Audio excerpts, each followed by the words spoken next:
Gas stations and convenience stores general. My first night working alone. Share spooky gas station / convenience stores stories to help keep me up. Stop at gas station at 2 a.m. Go in to buy drinks and snacks. One of the workers is running a floor machine over trail of smeared blood all the way down one aisle to the back. My sleep-deprived brain doesn't process this. Make eye contact with the guy at the register and the cleaner. Walk straight to the back for the drinks. Grab the chips on the way to the front. Ask if there is any fresh coffee, and tell him never mind when he mumbles something incoherent. Pay, and leave. Nearly shit myself when I realize what just happened. I like to think the locals just straight murdered someone, and I walked in and out with nothing but a tip of the hat like I see this every day. I worked the gas life for 10 years or so until I couldn't tolerate humans anymore and mentally shut down on everyone. Walking home from work sometime between 2 to 4 a.m. Approaching the corner gas station / tire shop. Normally would be deserted at this hour. The entire site is taped off, and a crew of 20 people in high-vis vests are walking about under the lights, mostly near the pumps. As I arrive, a uniformed police officer rapidly steps out of the darkness and into the bright overhead lights. Stops directly in front of me, scans me up and down, then walks back across the street. There are 3 or 4 police cruisers parked off the road with lights off. The officers are all standing in the dark, watching the activity across the street. As I'm passing by, an older man exits the building and asks someone if they found what they're looking for yet. No crime / hazmat event / anything is ever reported in local press. Employees have no clue either. Not my story, but an old co-worker's. Would have been around the mid to late 1970s. Be co-worker in younger, more rebellious days. Go to gas station one night with mildly hoodlum friends. Guy behind the counter asks if everyone wants to be part of a trick. He pulls out a deck of cards and shuffles, holds out the deck. Take random card and don't show anyone. Stand back against the wall, holding card to chest. Guy behind the counter dials a number and hands over phone. Heavily accented Indian voice says exactly what the card is. Get spooked, rest of night is ruined. Still haunted by it decades later. The guy later became a born-again Christian and thought Lord of the Rings was satanic.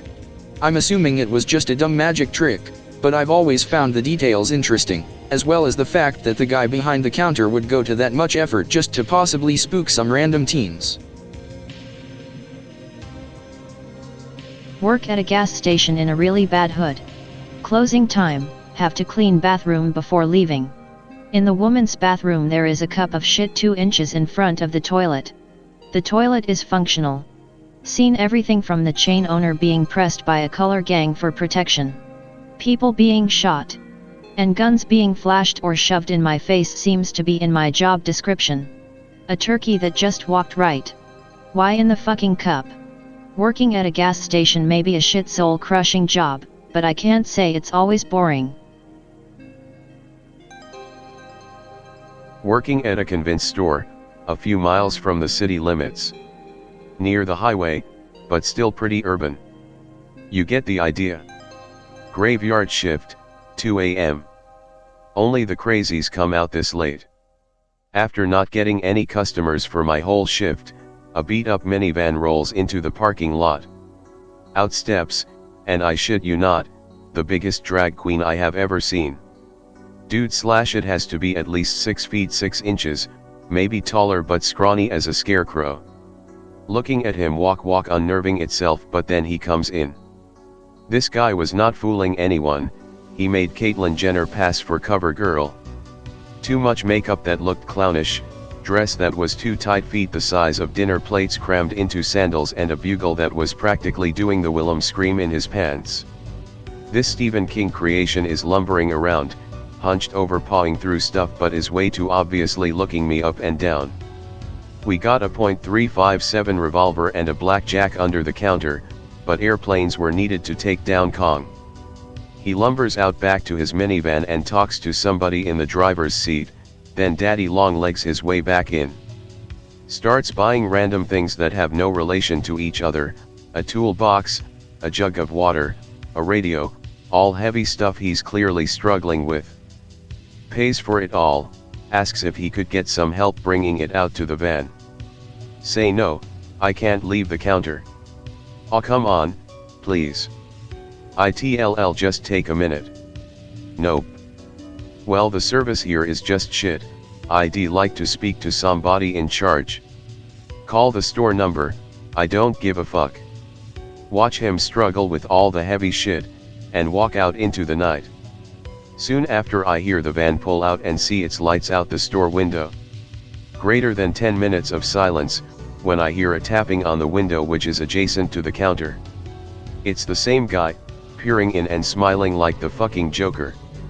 Literally fall out of my chair.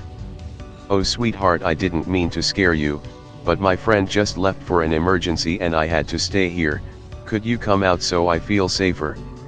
Grab the blackjack, tell him to get the fuck out of here or I'm going to run him over with my car. His face gets super close to the window, I see him breathing on it. It's like a transvestite Jurassic Park. He gives me the very definition of a death stare for a solid 15 seconds. Then in a very masculine, clear tone says you're gonna die tonight. Punches the window and walks away. Spend the rest of the night drowning in coffee and chain smoking cigarettes, looking over my shit with the gun and blackjack near me until dawn. Dawn comes, I go out to my car. All the shit he bought is in a pile to the side of the store, like he never needed it and discarded it. Tell my friend who works at a Dunkin' Donuts a mile up the road about it, he worked that night too by pure coincidence. Says around that same time a minivan came in his parking lot, parked, waited for a half hour without the driver getting out of the car and then headed back in the direction it came from. I worked a gas station at night for several years. I have one that sticks in my mind, and tons more. Most of my stories are hilarious instead of spooky though. Be close to end of graveyard shift, sun poking above horizon. Morning rush. Co-worker says customer told them someone is bleeding in the men's room. Go to check it out. Man sitting on floor in giant yellow rain slicker and dirty slacks. Has boots off on the floor. Going to town on his feet aggressively with a big razor blade. Pools of blood everywhere. Stunned for a moment. So, what you doing there? You don't even know, bro, you don't even know. Slowly noped out to call 911. He resists the entire time when they arrive. Has to be suplexed and strapped to a stretcher. Cop slips on the blood and has to take biohazard time off. Dad is driving in Chattanooga near the boathouse. See gas station. Wasn't there a week ago. Dad is almost out of gas. We stop there and none of the pumps work. Go inside. Jewish man tells us gas is $1, this happened a year ago. All food is fully stocked. Pay $1 for a full tank. Dad goes back a week later. Store empty. Looks like it's been abandoned for years. Did I run into a time-traveling / interdimensional gas station? What are the chances? Just came back from visiting my uncle and seeing this thread. I remember his story about his visit to the local gas station near his town, so here goes. Be uncle, back in high school in late 80s. Gas station owned by rich Chinamen, located on an area surrounded by streets leading to small towns. One of them is my uncle's town, so he always go there before coming home cause his school is in the city way past the gas station. One day when he's about to head home his friend asked him to tag along. Sure bro, where to? Friend, let's call him Jack, is your typical fuckboy, skirt chasing everywhere. So uncle tagged along with Jack till evening, around 6 p.m, wooing bitches.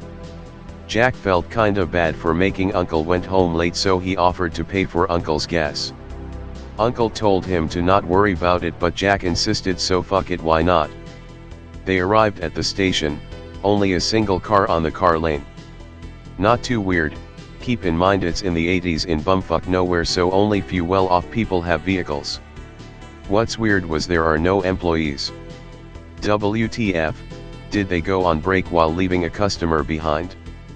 It's not a self-service station. Curious, Uncle and Jack approached the car. A seemingly normal sedan. I remember Uncle being so jealous because even the richest locals only own pickups and shitty minibuses at the time. Jack guessed it must be one of the Chinaman's relatives. They peeked at the window. On the driver's seat, there's a young man. His eyes are fucking rolled over. Blood dripping from nose, mouth foaming. Fight or flight response activated, fearing that it's a murder and they might be accosted or SMTH. Uncle and Jack quickly ran to their bikes. Despite being tough guys, they still fear being questioned by cops. Just when they reached their bikes, they saw the employees returned with cops. They frantically revved the gas and booked it out of there. Turns out it was a junkie getting OD'd. Rumors said it was the Chinaman's son or relative, but he kept denying, even decided to put up a banner saying it's a complete stranger and tell people to stop tarnishing his rep. Apparently it turned out to be an incident so big that every streets leading away from those towns into the city are surrounded by cops to block off the dealers, and they even decided to build a police station near the gas station. Not too scary, but it fucked with those people who live there, including my uncle and Jack, cause they're afraid that the station might be closed because of it, and that means all those people have to go very far just to buy gas. Also, that made my uncle hates junkies so much that he threatens to kill his children if they ever try to get high, and he even told me that Jack sold his bike once he graduated to get rid of that awful memory.